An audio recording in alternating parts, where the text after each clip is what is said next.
Hello and welcome back. তো আজকে আমরা কথা বলবো আবার রাজনীতি হইচইয়ের নতুন সিরিজ নিয়ে। তো এটি রাজনীতি যে সিরিজটা বেরিয়েছিল তার সেকেন্ড সিজন। তো কীরকম হলো, তো স্টোরির ব্যাপারে আমি যদি বলি, তো রিচপুরে আবার ইলেকশন এসছে এবং বিভিন্ন প্রার্থীরা দাঁড়িয়েছে যে যার জন্য ভোটের প্রচার করছে। ঠিক এমন সময় কৌশিক গাঙ্গুলি, আমরা জানি ফার্স্ট সিজনে কৌশিক গাঙ্গুলির ডাবল রোল ছিল, তো দাদা যে নিরুদ্দেশ হয়ে গিয়েছিল সে ফেরত আসে এবং সে কিছু রিভিল করে এবং যে রি-ইলেকশন হয় তার উপর কিছু ইম্প্যাক্ট হয়।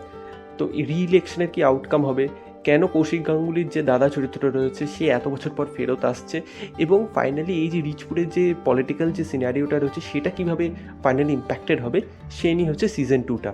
তো দেখুন, এই সিজন 2টা আমার সত্যিই খুব ভালো লেগেছে। রাজনীতি ফার্স্ট সিজনটা যেরকম একটা high on drama, high on twist and turns, খুব স্পাইসি ছিল, খুব হাই ছিল, খুব ইন্টারেস্টিং ছিল অ্যান্ড এঙ্গেজিং ছিল। সিজন 2 কিন্তু সেই আশাটা পূর্ণ করতে পেরেছি এবং সেটা যথেষ্ট ভালো রকমভাবে পেরেছে।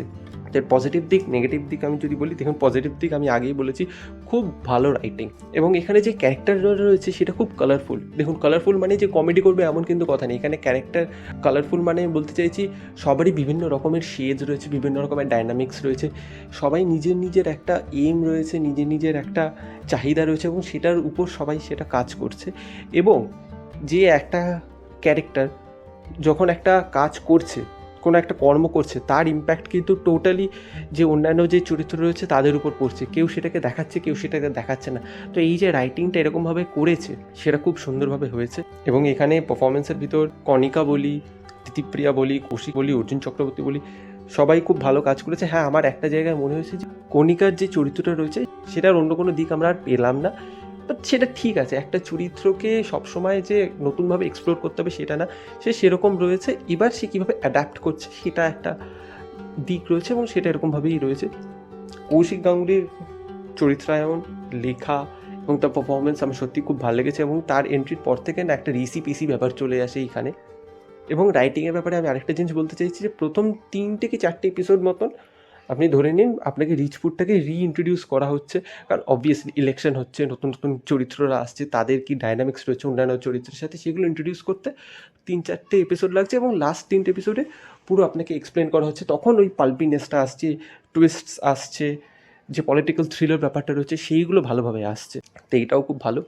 এবং আমার অর্জুন চক্রবর্তীর যে পারফরমেন্স রয়েছে সেটাও মোটামুটি ভালোই লেগেছে। দিতিপ্রিয়াও ভালোই কাজ করেছে এবং এখানে বিশাল ভালো রিলেটেবিলিটি ফ্যাক্টরস রয়েছে। যেরকম একটা অভিনেতা এখানে একজন অভিনেতার রোল করছে, তো সে বলছে যে আমি বাংলা জানলে হয়তো অভিনেতা হতাম না, তাকেও ইলেকশনে দাঁড় করিয়ে দেওয়া হচ্ছে এবং এইগুলো খুব রিলেটেবল। আমরা নিজেরাই দেখতে পাচ্ছি আমাদের যে স্টেটে যে পলিটিক্যাল সিনারিও রয়েছে, বিভিন্ন অভিনেতা দাঁড়াচ্ছে, তো সেই জিনিসটা আপনাদের খুবই রিলেটেবল লাগবে বিভিন্ন জায়গায় এবং বিভিন্নভাবে এখানে অনেক অনেক কিছুই রিলেটেবিলিটি ফ্যাক্টরস আপনার জন্য কাজ করবে। ক্যারেক্টারগুলোকে খুবই কালারফুলভাবে লেখা হচ্ছে, সেটা আমি আগেই বলেছি। এবং যে ডিরেকশন রয়েছে, যে গ্র্যান্ডিয়ার রয়েছে, যে স্কেলিংটা রয়েছে, সেটা অন্য 5টা হইচইয়ের যে সিরিজ রয়েছে সেটার থেকে এটাকে অনেকটাই আলাদা করে দেয় এবং আপনার দেখে মজা লাগবে, এটা আমি বলতে পারি। কিন্তু আমার কিছু কিছু নেগেটিভ পয়েন্টসও রয়েছে এই সিরিজটার ভিতর, যেটার ভিতর প্রথমটা রয়েছে। দেখুন, এটা যদিও আমি রাইটার্স অ্যান্ড ডিরেক্টার্স কল বলতে পারি, কিন্তু ধরুন সেকেন্ড এপিসোডে অর্জুন চক্রবর্তীর যে চরিত্রটা রয়েছে তার ব্যাপারে দিদিপ্রিয়া কিছু জানতে পারছে বা অন্য চরিত্র একটা কিছু করছে, তো ইনিশিয়ালি তার কোনো ইম্প্যাক্ট বা তার কোনো চেঞ্জ বা তার কোনো থট প্রসেস দেখাচ্ছে না যে অন্য চরিত্র কীভাবে রিয়্যাক্ট করছে, এবং সেটাকে ধরে রেখেছে সিক্সথ এপিসোডে গিয়ে শেষের দিকে দেখাচ্ছে অ্যাজ আ টুইস্ট যে সেটার জন্য তার কি ইম্প্যাক্ট হচ্ছিলো, তার জন্য সে কী এখন করছে। তো কিছু হিন্টস দেওয়া যেতে পারতো বা কিছু কিছু জায়গায় টাইম লাইনটাকে বোঝানোর জন্য এখানে এখানে যেহেতু কিছুটা সময় চলে গেছে, তো ক্যারেক্টার্সদের কী কী চেঞ্জ এসছে সেটা দেখানোর জন্য আগের সিনের সাথে এই সিনের কিছু ট্রানজিশনাল শটস রয়েছে এবং সিনটাকে একটু ইলংগেট করা হয়েছে। তো সেইখানে কিছু কিছু জায়গায় আমার একটু ড্রপ মনে হয়েছে, কিন্তু by the time fifth episode শেষ হচ্ছে ইউ উইল বি এঙ্গেজড।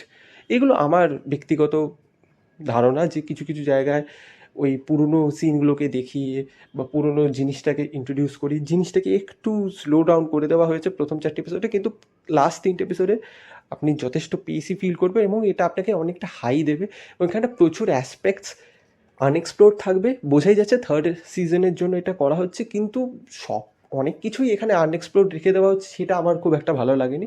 তবে এটা একটা হাই নোটে শেষ হয়, টুইস্টগুলো আপনার জন্য কাজ করবে। It's a very well made political drama thriller তো আমি হাইলি রেকমেন্ড করবো আপনারা যান 7 এপিসোডের এই সিরিজ আপনারা হইচইতে দেখে নিন।